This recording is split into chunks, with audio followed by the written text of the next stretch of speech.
ka ba sa nakaranas na pagsabihan ng ganito ng mga kakilala mo, kaibigan mo at malapit mong kamag-anak? O di ba? Talagang harap-harapang nagsasalita sa iyo. Ano ba 'yan, sisi? Sobrang pagtitipid naman na 'yang ginagawa mo. Parang hindi na normal 'yan.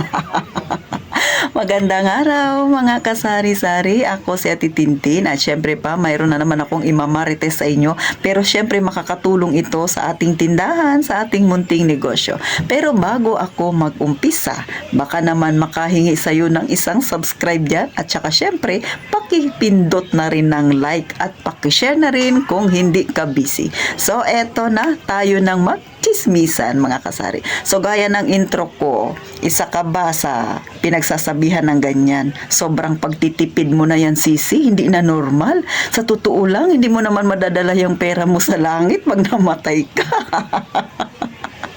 Yan rin ba yung naririnig mo? O ako mga kasari ha, madalas, hindi naman sabing yung mga kaibigan ko na kilala ako, ganun yung sinasabi. Bagamat biro yun sa kanila. Pero minsan naisip mo, bakit kaya nila nasasabi na sobrang pagtitipid na yung ginagawa ko? Minsan talaga daw kuripot na ako. Pero para sa akin, pag tinitingnan ko naman yung mga ginagawa ko, parang normal lang siya.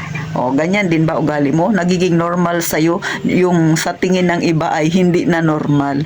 O, kagaya ng pag ikaw ay may tindahan, syempre may mga plastic tayo na pag bumili ka ng sibuyas, bawang, kung ano-ano pa, di ba? Malinis pa naman. So si Ate Tintin, hindi rin yan tinatapon kasi pinaglalagyan ko yan muli ng mga paninda na binibili sa akin ni customer. Kasi pakiramdam ko, bakit pa ako bibili ng plastic na paglalagyan yun? Kung ang halaga lang naman ang bibili niya 10 piso, 20 pesos, ay diba? Sayang naman yun. Pera pa rin yun. Kung ibinili ko yun ng paninda, kikita pa si Ate Tintin. Minsan mga kasari, di ba yung mga lagayan ng diaper, pagka naubos na, so may plastic siya. So tinatabi ko yan.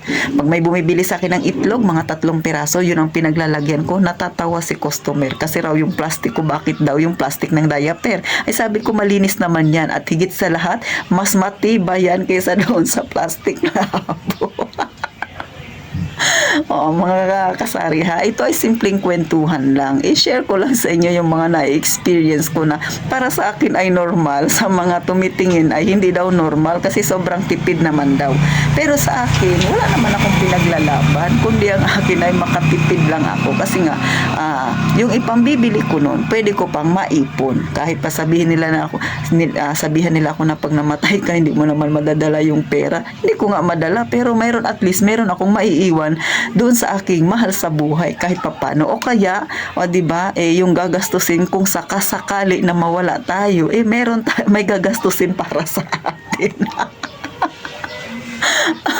Mga kasari, diba, nakakatawa pero totoo. Ako ay iniisip kong lagi kung paano ako makatipid para kung sakali na mawala man ako, may maiwan ako sa aking anak. Hindi ako nagtitipid para sa sarili ko.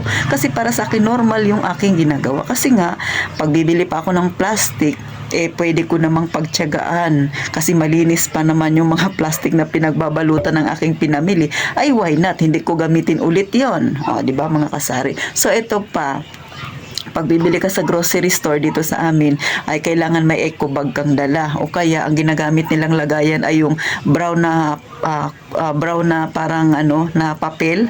So, pag medyo mga frozen yung pinamili mo, syempre nababasa siya mga kasari. So, si Ate Tintin, hindi ako mahilig bumili ng mga eco bag na yan.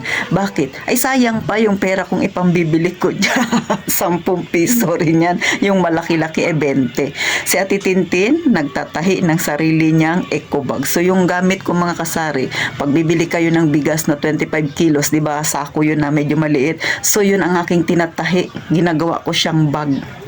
Never akong bumili ng eco bag. Ako ay nanghingi lang sa nanay ko. Tapos, pag siya kasi tamad na siya minsan na, pag marami na masyadong eco bag niya, tapos medyo malansa na, ay pinangdadampot ko yan. Pinanlalabahan ko ulit. Tapos, sinasampay ko. Kasi matibay pa siya mga kasari. So si Ate Tintin, hindi talaga ako bumibili ng mga eco bag na yan kasi para sa akin, dagdag pa yan sa aking gastusin. Ang ibili ko dyan, ihulog ko na lang sa aking alkansya, makakaipon pa ako ng pera. So, sa totoo lang mga kasari, maraming pwedeng gawin tayo na pwedeng pag ginawa natin yun ay makakatipid tayo, makakadagdag yun sa ating ipon. Ha, mga kasari, ito ay simpleng usapan lang mga kasari. Kayo ba, ano ba yung mga style ninyo para kahit papaano mabawasan yung ating gastusin? So, kasi mga kasari, isipin ninyo kung bibili kayo paunti-unti, sa loob ng isang buwan, pag tinotal nyo yan, malaking halaga rin yan.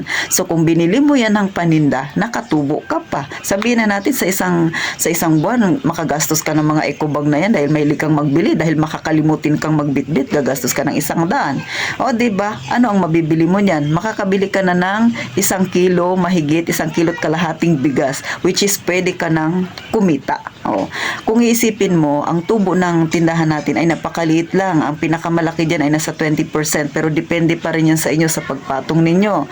So, sabihin na natin 20% ang kikitain mo. So, kung bili ka ng bili ng mga bagay na hindi mo naman talaga kailangan, o kaya pwedeng naman na may alternatibo ka pang pwedeng gawin na hindi ka gagastos, ay bakit hindi, 'di ba?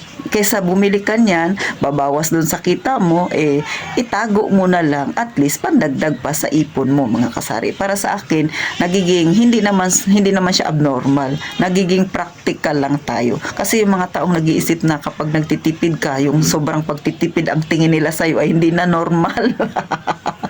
Kasi nga, hindi kasi nila tinototal kapag yung isang buwan na yun na naipon na pinambibili nila sa loob ng isang buwan, pag itotal mo yan, malaki na. Hindi nila, wala yan sa isip nila. Ang iniisip nila pag bumibili sila ng ganun, ay mura lang naman ito, 15 pesos lang naman ito, gasino lang ba ito?